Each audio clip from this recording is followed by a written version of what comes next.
the day. Today I want to talk to you about a new Netflix series called Centaurworld that came out, not too long ago, and I of course watched it right away since, I basically watch anything and it had centaurs in it, so of course I had to. I want to emphasize that I am not a seasoned veteran when it comes to reviewing stuff, movies, shows, anything like that.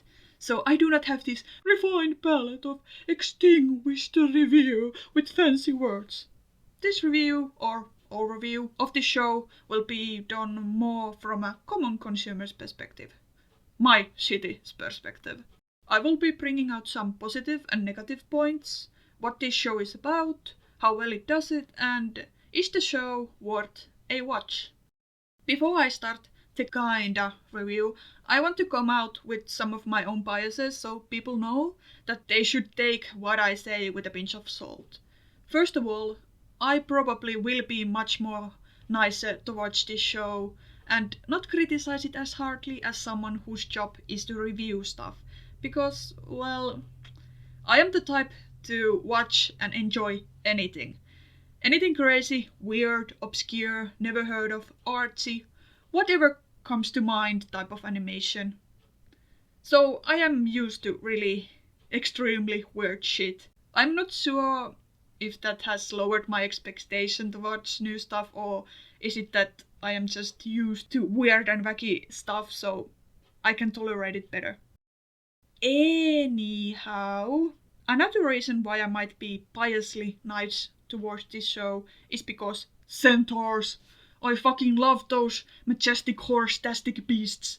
Give me a centaur in a show and I'll watch it. I'm a total fantasy creature nerd. Now that we got all that out of the way, let's start with the actual show review. What is it about and is it worth a watch? Centaurworld is a show on Netflix that has 10 episodes and it was created by ᵏᶦⁿᵃ. So, what is Centaurworld about? Well, the show stars a horse named Horse.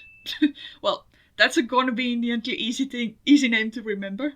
Horse, together with her rider, have been battling monsters for years in a land ravaged by war and those mentioned monsters. She is a strong warrior and seasoned warhorse. One day, though, in the clutches of a battle, Horse and her rider become separated, and thanks to some artifact and weird flashy magic, Horse gets transported into another world.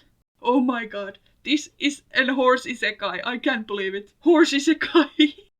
So if you're not fond of isekais, then guess this show probably ain't your cup of tea. Of course, in a typical transported into another world way, Horse is confused and panicking because she can't find her rider and this new wacky rainbow-filled world is just way too much for her.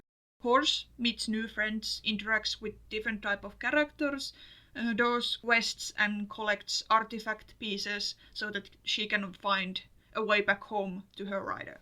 It's quite a typical plot. Collect X amount of stuff, go from place A to B, yada yada yada. Simple, easy to understand and follow. Even though the plot is somewhat simple, they do make the show their own with the characters, world building, and actually quite the interesting lore. But yeah, we get to all that due time.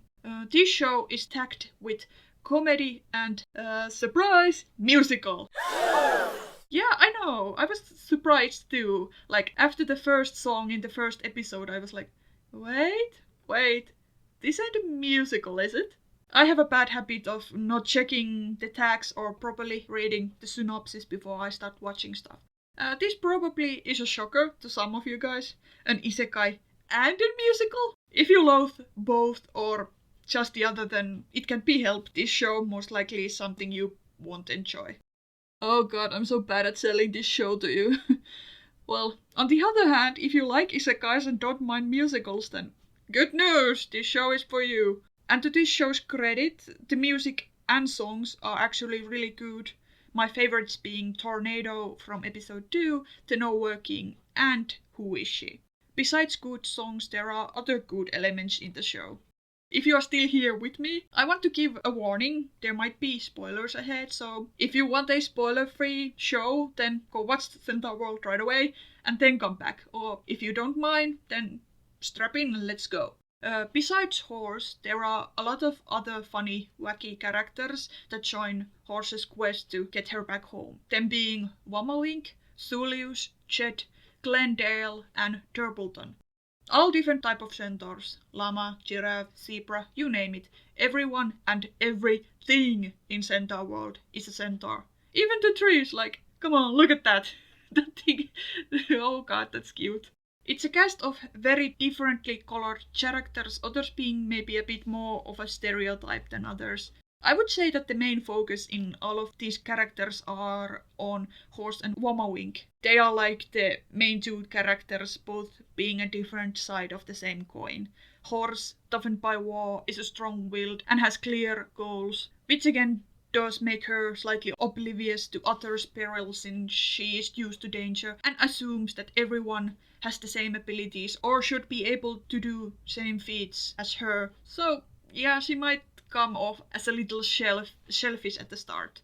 Whereas Wammawink, who has a lot of untold drama from her past, sees that the only way to survive is to stay in the comfort zone and stick together, her also being very headstrong about her worldviews. I really love the character growth from both of them. Horse might have come across as a selfish and ignorant, learns to appreciate life beyond war, accept help, and understand the feelings of those around her. Wammawink also having to face her traumas and grow up as a person, or grow up as a centaur, and admit that sometimes you need to get out of your comfort zone to deal with your problems and face the world. They do give some time for the other characters too, but besides Horse and Wammawink, I don't think the others had their characters that much flexed out. Glenn was the weirdo with a thing for borrowing stuff. Thulius being the sassy, self-centered queen, slay! And Turbleton was, well, he was fart jokes. Like, I felt like that was all he was. Okay, I get it. This is the first season and there were like 10 episodes. I understand that there is not a lot of time to give out to every character and their backstory, since the overarching plot and the lore behind of all this is important to establish first. One of the side main characters that I personally liked though was Chet. His character didn't get any backstory or anything like that, but the one joke thing that he had going was actually funny. He, for reason or another, had this weird hate towards Horse, like that was his thing, but it was kind of funny, and his banter was witty, while with the others their one-quirk jokes did get old somewhat fast. If this show does get a season 2, I am interested to see how and if they plan to expand these other characters' backstories and personalities a bit more. I think they even made a joke about, oh, I'm not a one quirk character, so, or something like that if I remember correctly, and I think that was kind of funny, so props. But yeah, not that any of this made the show unbearable to watch or anything. I just noticed that they did spend more time on developing Horse and Wammawink as their main two. With the story at the start, you might wonder, where is it going? Will it be just a simple fetch the thing quest, or will they cover something more grand? Well, I'm going to hit you with some good news. Yes, at the end, there will be some big revelations and the plot gets left into a kind of cliffhangery spot, which indicates that yes, there is more story and lore to uncover. So yeah, this plot to fetch items is just a plot on top of a pretty bigger plot. I do have to say that the creators and writers of the show were clever on how to get their story to unfold. It was like a mystery on top of mystery. A mystery ice cream sandwich kind of way, you know, like cookie ice cream cookie. But this time it was like mystery, lore, mystery. We are cleverly dropped some hints about what might have happened years ago and what could and will happen in the future.